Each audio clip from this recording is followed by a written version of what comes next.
ராஜராஜன் ரொம்ப சின்ன பையனா இருக்கும் பொழுது இலங்கை போறாராம். ம். அங்க பெருசு பெருசா புத்தர் சிலைகள பார்த்தாராம். பா! நம்மலாம் சிவ ஏன்னா சோழர்களே சிவபெருமான் தான் பிரதானம். அவங்களுடைய முடிசூட்டு விழாவே தில்லையில தான் நடக்கும். சிதம்பரத்துல. இப்படி பெரிய பெரிய சிலையா நம்ம அ சிவபெருமானுக்கு வைக்கணும். பெரிய ராஜாவானா இந்த குழந்தையில ஆசைப்படுவோம்ல, அப்படி அவர் ஆசைப்பட்டார். அதே மாதிரி அவருடைய அண்ணா ராஜாவாக முடியல காலத்தால, இவருக்கு தான் அந்த பட்டம் வருது, ராஜ்யம் வருது, வெற்றிகள் வருது.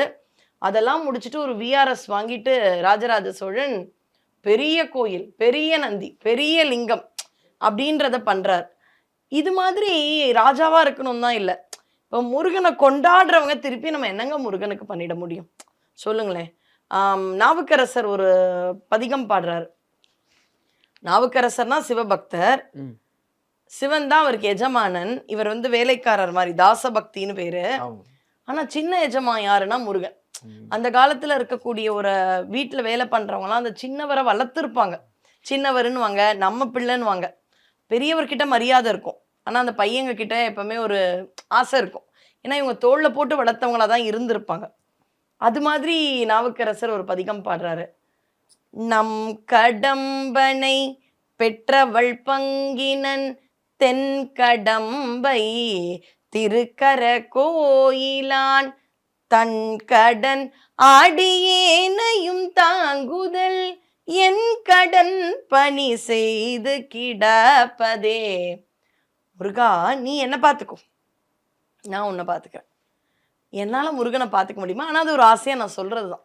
அப்ப முருகன் என்ன பார்த்துக்கோ, நான் கிடக்கிறேன். கிடக்கிறதுனா யார் இருக்கும்? குழந்தை கீழே கிடக்குதுன்னுவாங்க. ஏன்னா பாப்பாக்கு எதுவும் தானா பண்ண தெரியாது.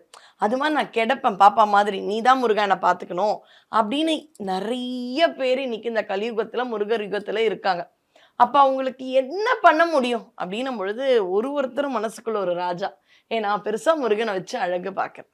எவ்வளோ பெருசா பண்ணியிருக்கான் இவனை. இன்னும் பிரம்மாண்டமா பார்த்தா முன்னாடி மலேசியால மட்டும்தான் அவ்வளோ பெரிய முருகனை நம்ம போய் பார்க்கறதுக்கு ஆசைப்படுவோம். ஆமா. ஆனா இன்னைக்கு தமிழகத்திலே நிறைய இடத்துல சேலம்ல இருக்கு. ஏன் இந்த மடிப்பாக்கத்துல கூட ஒரு முருகர் கொஞ்சம் பிரம்மாண்டமா இருக்கார். அது ஒண்ணும் இல்ல, இந்த பிரம்மாண்டமா முருகனே அவனுக்கு கோலாகலன்னு ஒரு பேர் உண்டு. ம். அவனே கொண்டாட வைக்கிறான். அந்த அளவு அருள் கிடைக்குது. அவங்க கொடுக்குற ஒரு நன்றி கடன் தான் இது. ஓகே. இதெல்லாம் ஒண்ணுமே இல்ல அவனுக்கு நம்ம பண்றதுல.